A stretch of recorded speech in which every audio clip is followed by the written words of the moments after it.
Thomas Hobbes nació en 1588 en Westport, Inglaterra. Le tocó vivir la revolución y guerra civil que proclamó la República y ejecutó a Carlos I. Esas circunstancias le hicieron pensar que lo peor que podría ocurrirle a una sociedad era caer en la anarquía, y por ello elaboró una filosofía política que impidiera correr ese riesgo. Defendió la idea de que solo un gobierno fuerte y autoritario podía garantizar el orden social.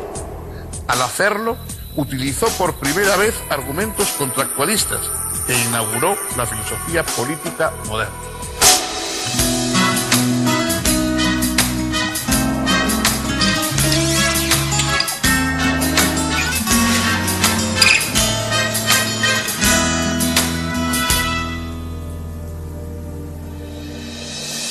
Bienvenidos. Gracias por acompañarnos en este deambular por la historia de la filosofía. Hoy vamos a tratar una gran figura del pensamiento filosófico, pero una figura especializada en un campo determinado.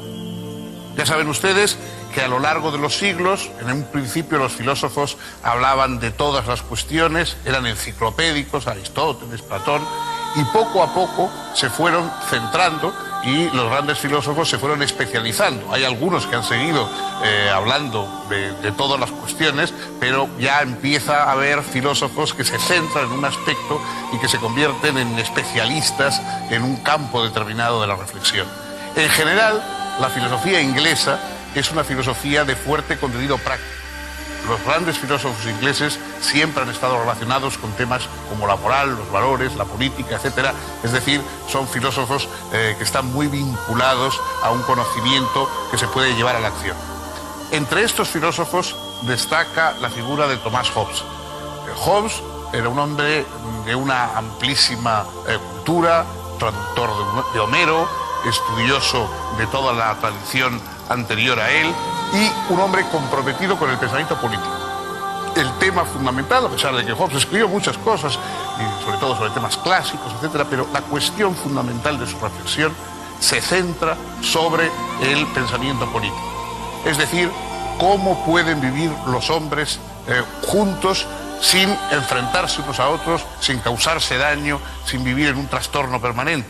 Y ese trastorno es precisamente el que había conocido Hobbes en su vida, porque le tocó un periodo de guerras civiles, tuvo que exilarse durante mucho tiempo a Francia, vivió la discordia de la sociedad.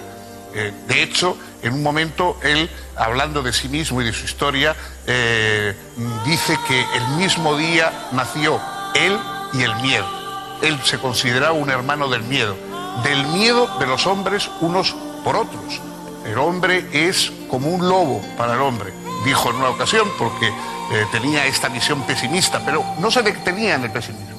Es decir, el hombre es como un lobo para el hombre, pero puede llegar a organizarse la sociedad de tal modo que esos lobos puedan convivir de una manera armónica.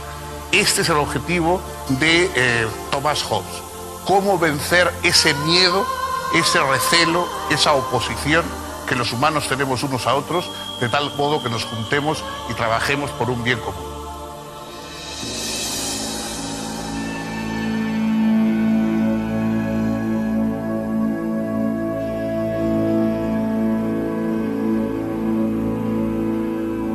Thomas Hobbes nació en 1588 en Westport, Inglaterra, y falleció en 1679 en Devonshire, a la edad de 91 años.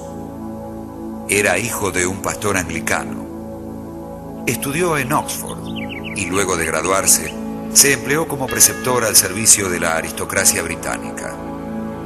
Era, además, un buen conocedor de los clásicos y en 1628 hizo una elogiada traducción de la obra de Tucídides al inglés. También se interesó por la geometría y más tarde por la filosofía. En 1640 escribió Elementos de Ley Natural y Política, su primera obra de importancia. En esos años, previos a la Revolución Republicana de 1642, creyendo amenazada su seguridad por sus ideas políticas de corte monárquico, se refugió en Francia. En su exilio, Hobbes concibió la idea de un ambicioso sistema filosófico. En 1642, publicó en París un tratado titulado Del Ciudadano, que correspondería a la tercera parte de su sistema. La primera y segunda partes habrían de aparecer solo años más tarde, en 1655 y 1658 respectivamente, bajo los títulos Del Cuerpo y del Hombre.